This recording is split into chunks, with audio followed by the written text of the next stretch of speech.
out here. It's not even the worst of it yet.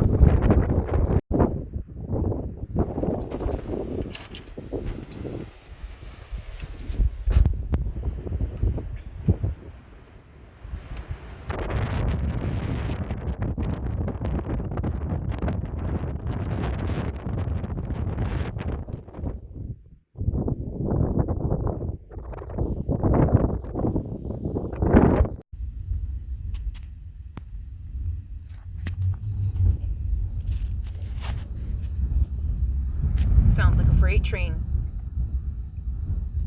Rocking like crazy. It's hard to sleep, isn't it, girl? Yeah. This is with the nose pointed in the wind.